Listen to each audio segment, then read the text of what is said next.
Some of the turning points of history just happen. Volcanoes erupt. Earthquakes, floods and fires destroy cities. But most of the turning points of history do not just happen. This was their mighty power.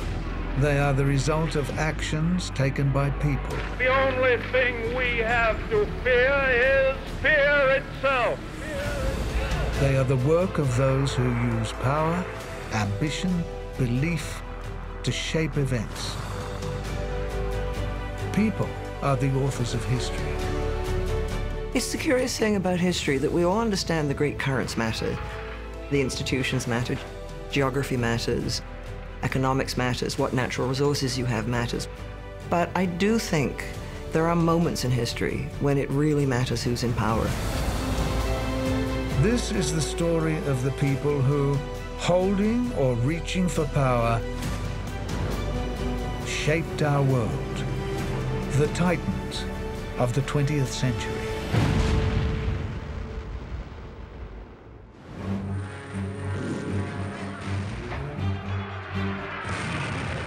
War, total war, is the state of the world at the start of 1945. 5 of history's great titans, the President of the United States of America, the British Prime Minister, the German Führer, the Italian Duce, the Soviet Vojt, seem to be pulling the strings. By the end of the year, the war will be over. 3 of the titans will be dead, and a 4th will have been thrown out of office in a landslide election. Who will then step forward, architect of a new world? There are moments in history when it really matters who's in power, who's holding the office. We have to hope that there are not many such moments. I mean, I think democracies can chug along on the whole fairly well without dramatic leaders. But there are times when I think in history it really does matter.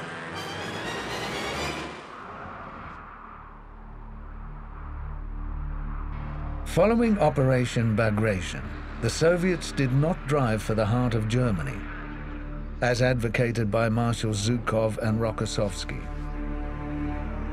They advanced instead, under the direction of Generalissimo Joseph Stalin, to gain an empire. On January 12, 1945, the Soviets attacked across the Vistula, as Guderian had predicted, but as Hitler had rejected. The strain, the stress, his own psyche is getting to him, and he's making misjudgments. And Goebbels, in his diaries, when you read them, says if only the Führer would come round to see things realistically. But he couldn't tell him that. And this is the absurdity of making the one man the absolute authority. He's famously living in a bunker underground in Berlin, and the Soviet Red Army is closing in. He was quite willing to say, well, in this war, the German people have proven themselves the weaker, the Russian people have proven themselves stronger, so the German people can, should, and will perish. On 21st January 1945, Hitler created a new army group, Vistula, and gave command of it to Himmler. The army group, of approximately 320,000 to oppose 3 million invaders, could boast virtually no soldiers, only Volkssturm militia, formed from those too young or too old for the Wehrmacht. So the fact that Himmler was not a soldier hardly mattered to Hitler.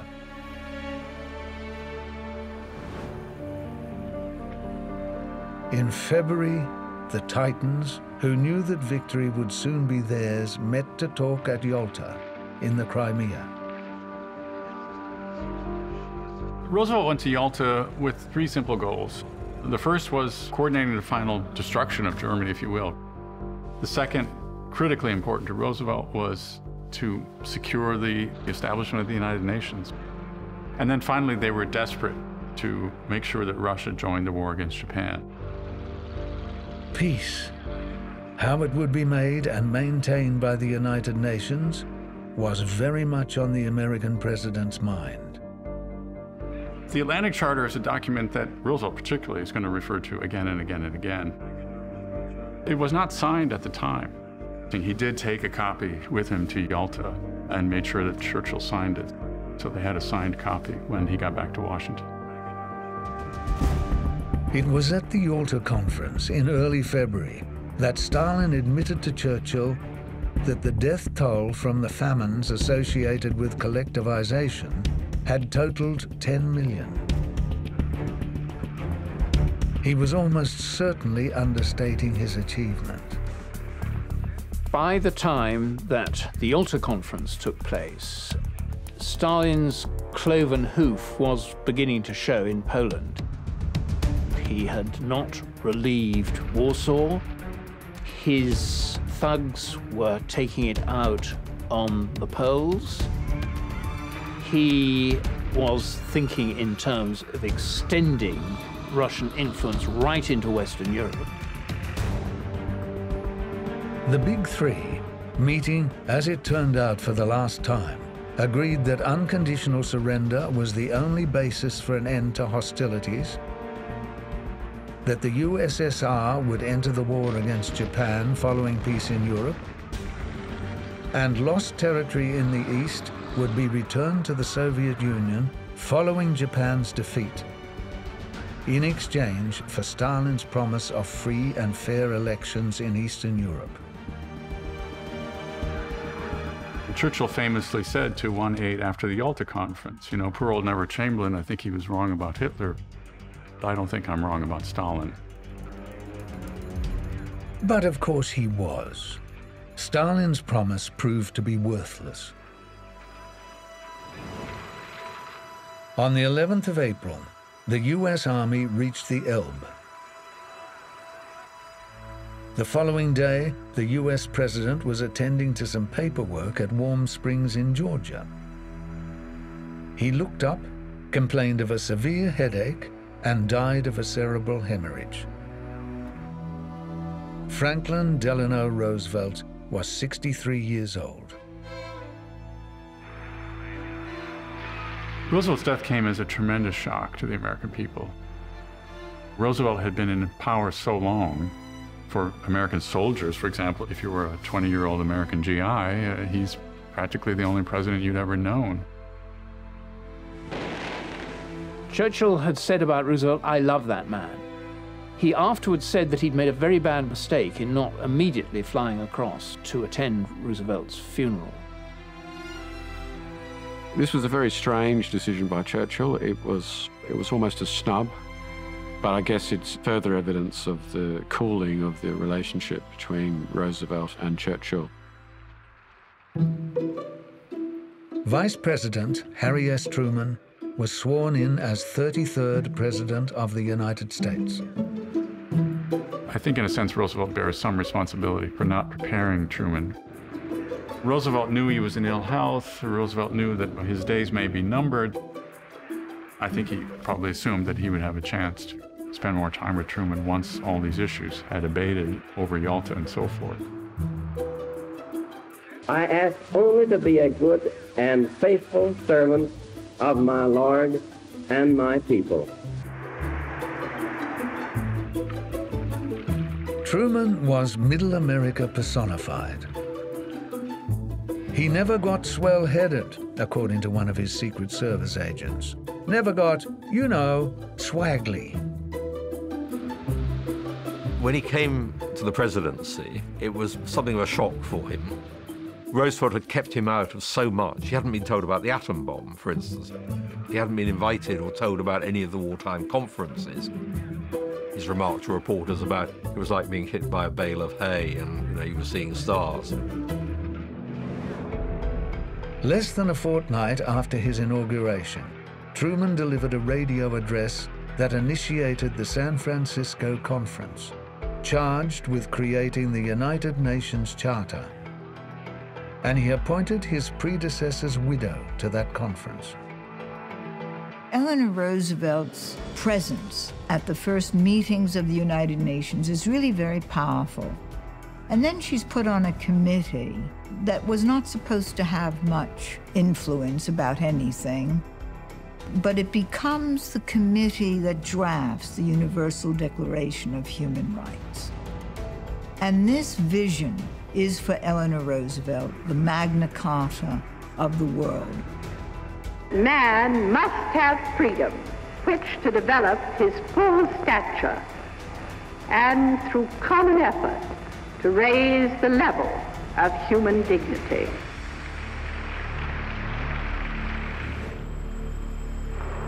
On April 28th, the last Nazi fanatics were making a final stand close to the Reich Chancellery. And Adolf Hitler was getting married. Every day Hitler held these military talks as to movements. There aren't any troops left, there are no armies, they're ghosts. But nobody would say, Mein Führer, you've got, be real, please. Nobody says it. It's an extraordinary piece of submission of the will to the one man's will. Goering slipped away south and signaled Hitler that since the Führer was trapped in Berlin, perhaps the Reichsmarschall should take control of the German state. Hitler thought that Goering had tried to stage a coup and replace him as Führer and Chancellor. He actually ordered Goering's arrest and execution, which by that time he had no means to really effectively carry that out. It was also discovered that Heinrich Himmler had been attempting to arrange an armistice through Swiss intermediaries. Hitler ordered both men stripped of their rank and arrested. The next day, April 29, 1945, Adolf Hitler dictated his final testament and issued his final order. Right at the very end, when Hitler's in the bunker and the Red Army is closing in on him, he actually said, in effect, "My problem was that I was too nice. I should have been more like Stalin. There's a real dictator." The same day, to forestall a communist takeover of northern Italy, Soviet occupation of Austria, and Yugoslav partisan occupation of Trieste, Obergruppenführer und General der Waffen-SS Karl Wolff approached the Allies in defiance of Berlin's orders to fight to the last. An instrument of surrender of German forces in Italy was signed on the 29th, the day after Mussolini met his fate. Mussolini was captured by partisans, and they were taken to a piazza in Milan, Piazza Loreto, and strung up to allow everyone to see that they were dead. After 20 years of dictatorship, 20 years of a propaganda machine saying that the dictator is almost godlike. So a vast number of people came to the square to see with their own eyes that he was mortal.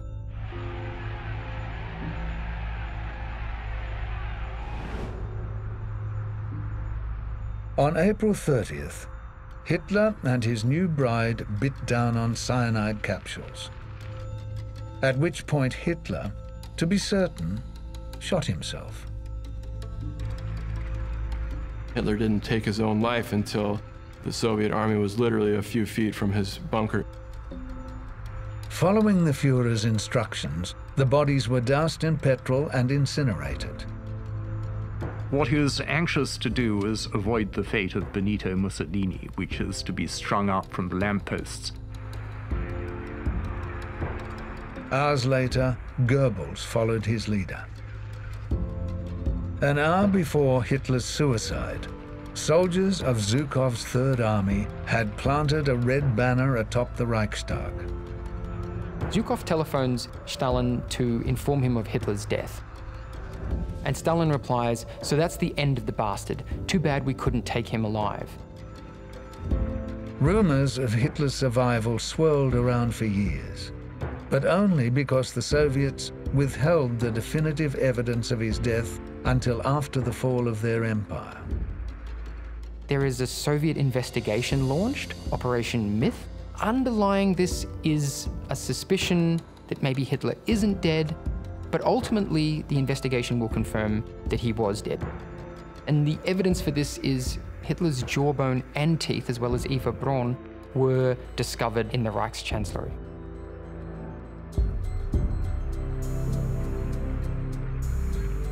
On May 7th, Germany officially surrendered to the Allies, and Eisenhower dictated a message to the chiefs of the combined staff which simply said, "The mission of the Allied forces was fulfilled at 0241 hours local time, 7 May 1945. To every subordinate that has been in this command of almost 5 million allies, I owe a debt of gratitude that can never be repaid. The only repayment that can be made to them is a deep appreciation and lasting gratitude of all free citizens of all the United Nations."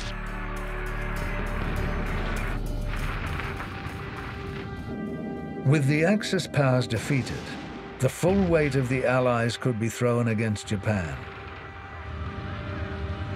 On January 21st, 1945, Japanese Prime Minister Koiso had admitted in the Diet that the military developments in the Pacific Theater are in a state which does not necessarily admit of optimism. 1 month later, on February 19th, American forces landed on an island of about 30 square kilometers, whose name translates as Sulphur Island, Iwo Jima. It was almost certainly a terrible mistake that the Marines ever landed at Iwo Jima. The Americans didn't really need that island. And they'd already seen in other island battles how incredibly ferociously the Japanese could and did defend fixed positions. By March 26th, when the battle ended, Iwo Jima had cost America 6,800 dead. All that remained of the Japanese garrison of 21,000 were 54 prisoners, and 2 of them committed suicide. One of the most baffling issues of the war for a Westerner is to see why the Japanese should have gone on fighting when it was perfectly obvious that the gig was up. Part of the answer, of course, is that their military caste would not accept defeat, and they chose to fight to the bitter end, inflicting ghastly suffering upon their own people. And they deserve to face their shame for the rest of history. 結局でも大臣たちとか軍の首脳は自分からどうしても戦争をやめるとは言えない。天皇絶対の国なので、天皇に頭を下げさせるようなことを自分たちからどうしても言えない。日本の海上交通路はアメリカの飛行機や潜水艦によって完全に切断されてしまいました。そのため日本が戦争するのに必要ないろんな物資や食料は日本国内には入ってこなくなりました。And on June 6th, with rumors of peace feelers swirling, the Japanese Supreme Command released a document.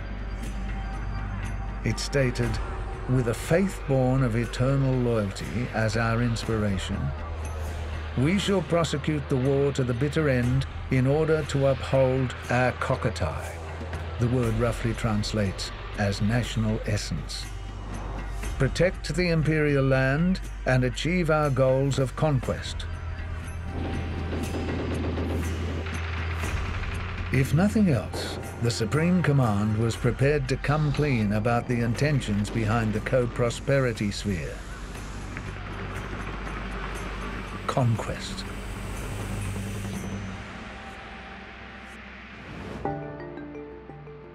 Whilst Japan fought on, Titans defined the terms of her surrender. The war's long catalogue of conferences that had started at Placentia Bay in August 1941 concluded at Potsdam almost 4 years later. Harry S. Truman, totally unschooled in international diplomacy, speaks for America. He was a neophyte in international affairs, and there he was dealing directly with Stalin. I think Truman actually did an extremely good job, given the fact that he was so totally inexperienced. He didn't have the faintest idea what was going on. He didn't even know about the atom bomb. Winston Churchill, who had been in Potsdam at the opening of the conference, is replaced after a devastating general election defeat. The British people hadn't voted since 1935, so they had no opportunity to register their opinion on any aspects of the war from Munich onwards, basically.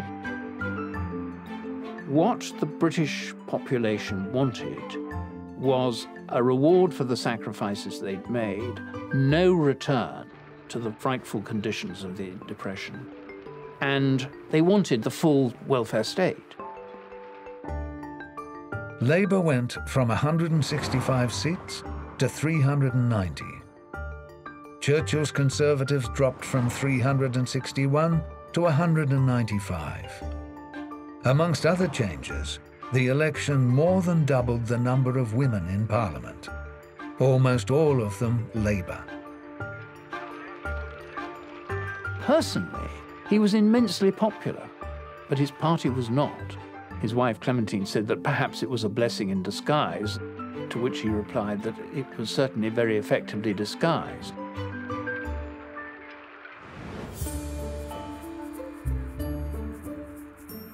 New faces then. No longer the urbane American blue blood and British bon vivant son of nobility, Titans in an obvious sense. They had been replaced by a president who was the embodiment of Middle America and a prime minister who stood for decency and family and fairness and a nice cup of tea. Stalin did not know how to trust such men, and such men did not know how to assess this Soviet leader they knew to be a mass murderer. Famously Molotov, who visited Truman quite soon after he'd become president, he spoke very forthrightly to Molotov. And Molotov said, "I've never been spoken to like that." And Truman says, "Well, if you behave better, you won't be spoken like that again." Since he had become president, tens of thousands of Americans had been killed and wounded in the Pacific, and General Marshall told him that 250,000 more would be killed if they were forced to invade the home islands. フィリピンの決戦で日本が敗れた後、日本軍の関心は本土決戦、日本本土で最後の戦いをするんだっていう、そういう方向へ日本軍が進んでいきます。そのためには準備する時間が必要ですね。ですから硫黄島や沖縄でなるべく時間を稼いで本土決戦のための準備をするというのが日本側の考え方でした。On July 24th, Truman gave permission for the new weapon to be used as soon as possible, following a warning to the Japanese government. We have no desire or intention to destroy or enslave the Japanese people, but only surrender can prevent the kind of ruin which they have seen come to Germany as a result of continued useless resistance.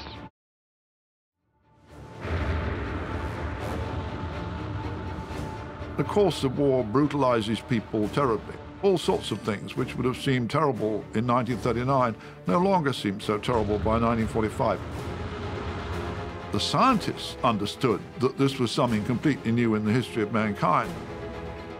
But in the eyes of those generals and their political leaders who had never seen an atomic bomb drop, this was simply another weapon.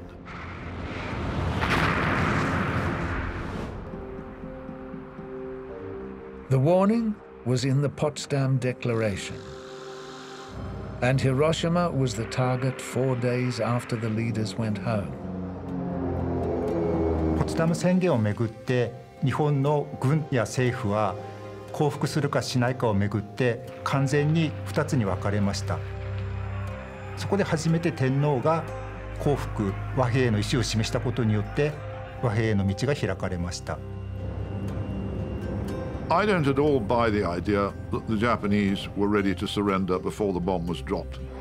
The Japanese were prepared to negotiate, but they weren't prepared to accept any sort of terms that the Allies were going to find acceptable.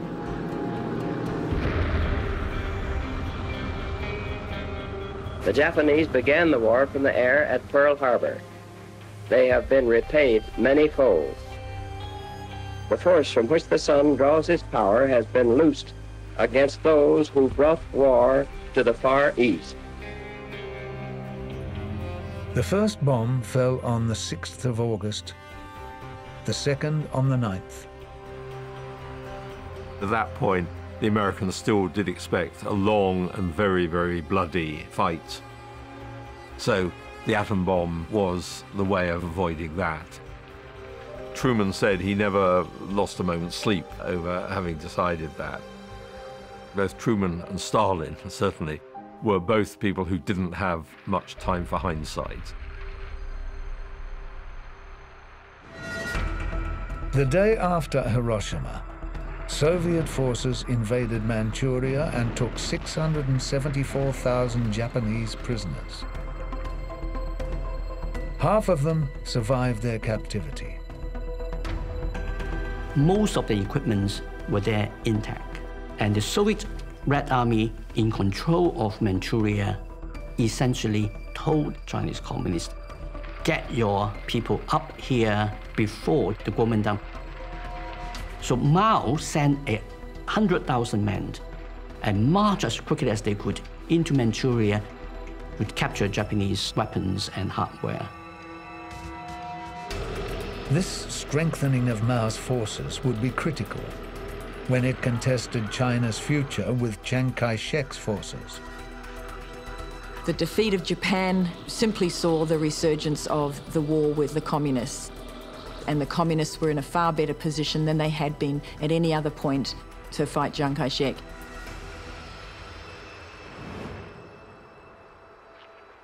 原子爆弾とソビエト連邦の参戦が日本に降伏を決断させる決定的な力となりました。At noon, on the 15th, the Japanese people bowed their heads and listened to the voice of their emperor. 天皇の声をラジオで放送すると、ラジオを聞いている人がどんな姿勢や状況で聞いているかわからなくて、無礼に当たる可能性があるということで、政府がラジオで天皇の声を放送することを禁止していたんです。The people of Japan stood in silence. 局を九州戦と保し、こに終了なる汝親民に次ぐ。だけど国民の大半はその放送のことを信用しました。だけど考えてみると誰も天皇の声聞いたことないのにどうして信用できたのかって不思議ですけれども、それでもですね、残念だけれどもやっぱり戦争は負けたんだっていうことをですね、多くの日本人はそれで納得するわけですね。清は帝国政府をして米英蘇四国に対しその共同宣言を受諾する旨。 Shortly after dawn on August 28th, 45 US C-47 transports touched down at Atsugi Air Base. When Colonel Charles Tench of Douglas MacArthur's staff stepped onto the tarmac, he became the first conqueror ever to set foot on Japanese soil. Let us pray that peace be now restored to the world, and that God will preserve it always. These proceedings are closed.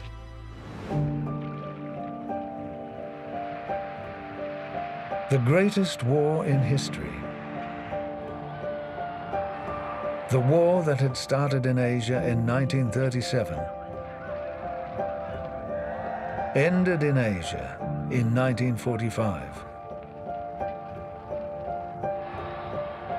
In 1919, there had been a chance to make an enduring peace.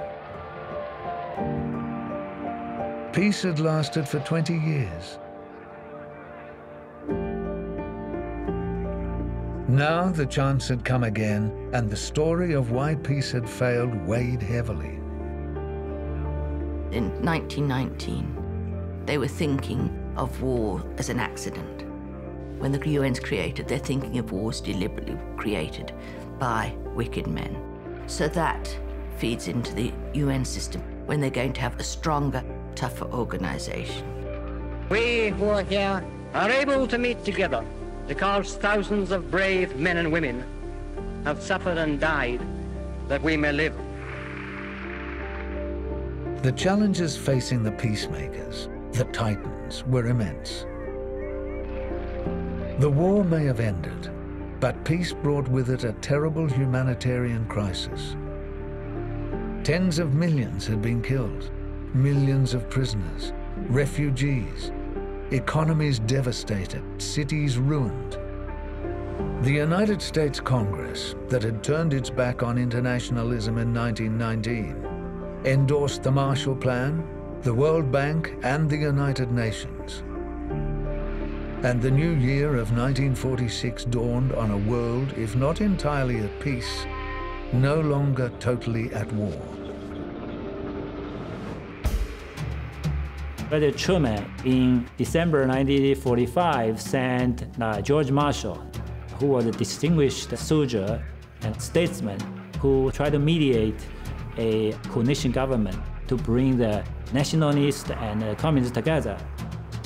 But this was a failed mission, as we all know. Both Mao and Chiang Kai-shek were intent on becoming masters of China, and they weren't going to enter into any long-term coalition. Both Chiang Kai-shek and Mao Zedong were using the peace talks and the negotiations that were brokered by the Americans as a way of biding time and building up their troops. But probably the Americans were not quite clued into just how deep the hatred between these two groups went. China's suffering would continue for 3 more years. Would the challenges be more effectively met elsewhere? In 1946, Winston Churchill made the speech in Fulton, Missouri, that would label, if not define, the post-war world.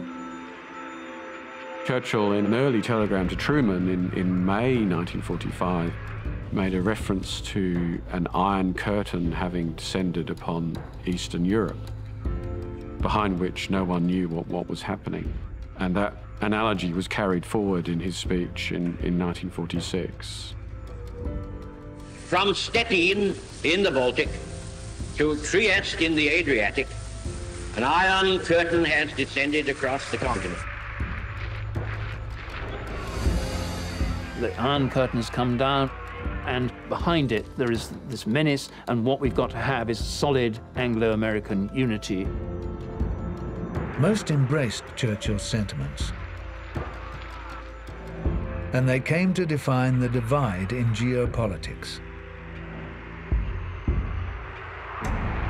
Joseph Stalin said it was a call to war against the Soviet Union. By 1947, it had been decided by the Secretary of State, George Marshall, by President Harry Truman, that the single most hostile country towards the United States was the Soviet Union. Stalin, alone of the big three, continued to rule unchallenged until his death in 1953. And though his mental state towards the end is subject to conjecture, his authority is not. Stalin did have some personality problem. Probably anybody who had been put into that position for 30 years would have ended up with some craziness. 3 years after Stalin's death, Nikita Khrushchev tore him down at the 20th Party Conference. It was Khrushchev and the other Stalinists of the post-Stalin period were trying to partly excuse themselves by putting all the blame on Stalin and by projecting the Stalin of the very late period as though that was what was happening all the way along. In his speech on the cult of personality and its consequences, he said that Stalin practiced brutal violence not only toward everything which opposed him, but also toward that which seemed, to his capricious and despotic character, contrary to his concepts. That is one of, I think, the main problems in most accounts of Stalin, that there tends to be this lack of realization that Stalin's nature changed over time. In 1961, Stalin's embalmed body was removed from display and interred in the Kremlin wall. In mid-March 1946, British Prime Minister Clement Attlee promised India independence as soon as a constitution had been agreed. On May 9th, Jawaharlal Nehru was elected leader of the Congress Party. Nehru believed in something he called one world, a world that moved beyond racism and imperialism and that strove for greater unity and ultimately for a form of world federation. In August, fighting between Hindu and Muslim in Kolkata left 3,000 dead. The violence was particularly bad in Calcutta. Calcutta is a city in the northeast in the state of Bengal. And Bengal was going to be partitioned. One part of Bengal was going to become Pakistan, and one part of it was going to become India.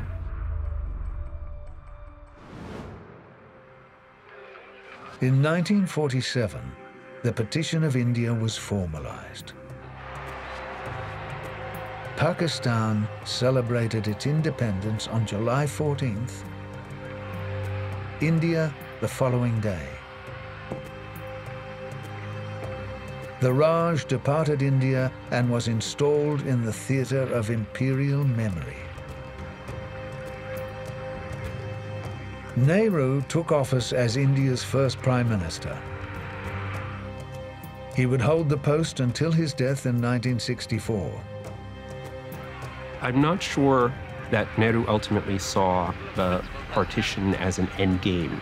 In the immediate sense of the day-to-day, he was enormously pragmatic and had to deal with the consequences of partition, which led to terrible violence and hostile relations with Pakistan initially. And Muhammad Ali Jinnah became the first Governor General of Pakistan. In a sense, you can see Jinnah as a deeply tragic figure. He was really a liberal for most of his life. He was a believer in liberal politics and liberal rights. He was someone who wanted to protect the rights of the minorities in India, particularly the Muslim minorities. And so, in many ways, Jinnah shared much more in his liberal sensibility with a figure like Nehru.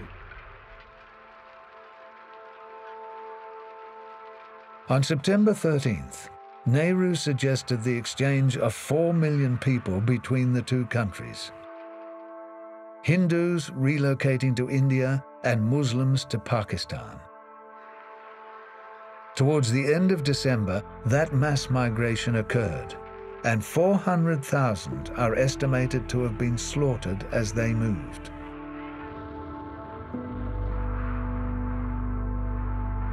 In January 1948, Mahatma Gandhi, 78 years old, began his fast to the death in an attempt to end the sectarian violence on the subcontinent that had claimed as many as 2 million lives.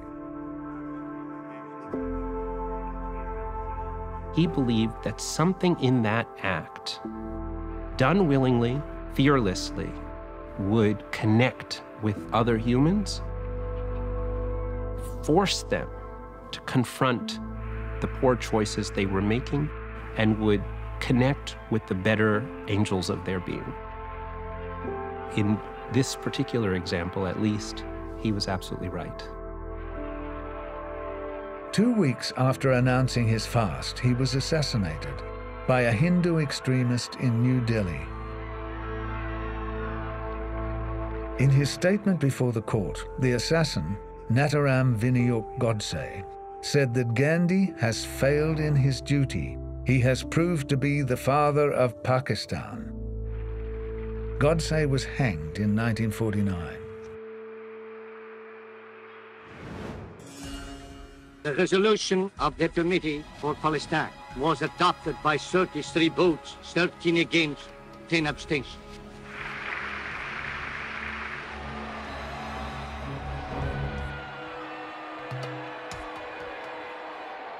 In Palestine, from which British troops finally withdrew late in 1947, full-scale war erupted in April of '48. Following the Declaration of Independence on May 14th, David Ben-Gurion became Israel's first prime minister.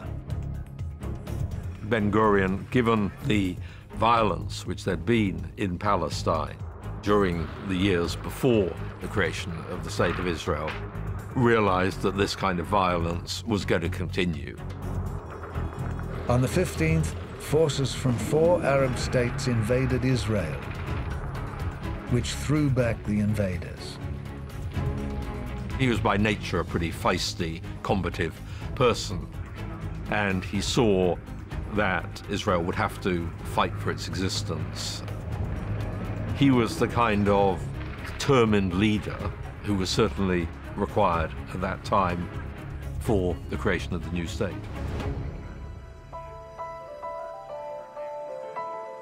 In November, the military tribunal in Tokyo sentenced Hideki Tojo and 6 others to death for war crimes. They were executed on December 23rd. But the emperor remained on his throne, promoted under the regency of General Douglas MacArthur as a benign figurehead. マッカーサーはその占領政策に天皇を協力させました。ですからマッカーサーとしては天皇を戦犯にするんじゃなくて、協力者として、やはり扱ったんですね。ですからそのためには戦争をやったのは軍人たちであって積極的にマッカーサーの占領政策に協力したんですね。The Japanese people, since the war, have undergone the greatest reformation recorded in modern history. 天皇は自分は軍に騙されていたと主張しました。自分は戦争に口出しする権限というのは憲法の定めにより持たされていなかったんだと主張しました。そのことによって外国や日本国内からの非難をかわそうとしました。そして天皇の立ち位置は戦前の支配者から戦後には象徴へと変わっていきました。Hirohito, the Emperor Showa, ruled until his death in 1989.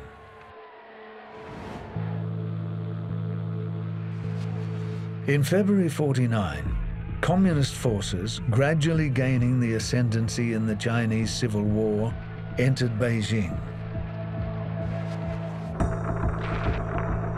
In April, they would enter Nanjing. By September, the design for a flag for the People's Republic would be approved. And on October 1st, Mao Zedong stood in Tiananmen Square and proclaimed the People's Republic. You've started in 21 with 12 members of the Communist Party, and now you have this mass political and ideological and cultural movement that really has repudiated most of the major elements of China's past and most of the major elements of the modern world. So it's not nothing to sit atop this improbable victory. Russia will never know one day of peace in China. Russia will never own China. Our forces will fight on. Chiang is feeling, in 1949, pretty isolated on the island of Taiwan. His American allies have turned out not to be as supportive as he might have hoped. The planning for the post-war world from the State Department very much put the emphasis on rebuilding Japan and more or less wrote off China.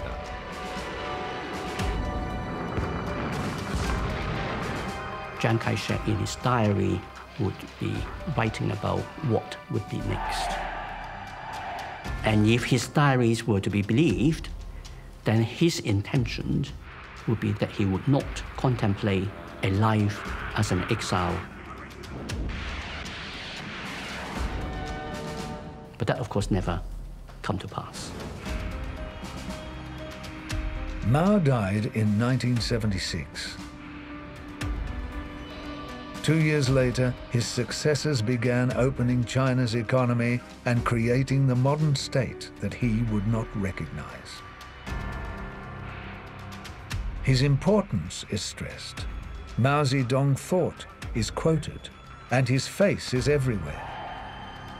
But his China is not, and Mao's legacy of millions killed is not discussed.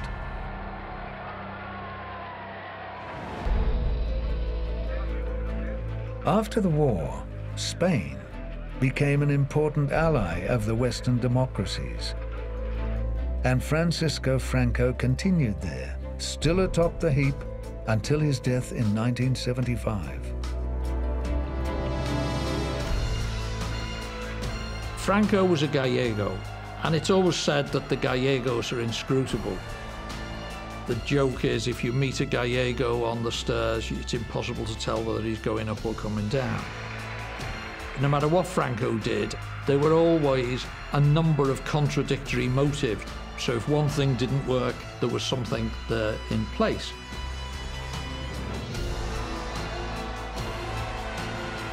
On September 23, 1949, President Harry S. Truman announced that the Soviet Union had tested an atomic bomb and the world entered the era of mutually assured destruction.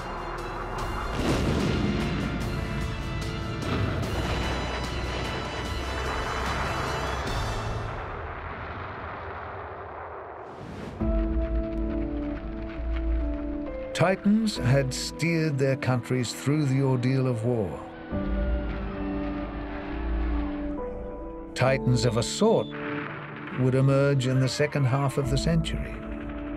But there would not be another Hitler or Churchill or Franklin D. Roosevelt or Joseph Stalin. Once in a century, perhaps. It was a world of charismatics, a world which had gone mad, led by these larger-than-life epic figures. Heroic figures for a heroic time. The Titans in Greek mythology were larger than life. Gods who ruled the Golden Age. One poem about them survives from ancient times. Theogony by Hesiod. The Titans strengthened their ranks eagerly, and both sides were revealing the works of forceful hands. And the boundless sea resounded dreadfully, and the earth screamed loudly. How could one man, even a Titan, make the earth scream loudly? There is the Whig theory of history, which is deterministic, the inevitable triumph of liberalism. There are economic theories of history, such as Marxism, the inevitable triumph of the proletariat. And these are antithetical to the great man theory of history, or indeed great woman, where some kind of superhero climbs onto the stage of history and commands the destiny of nations. That is exactly what happened.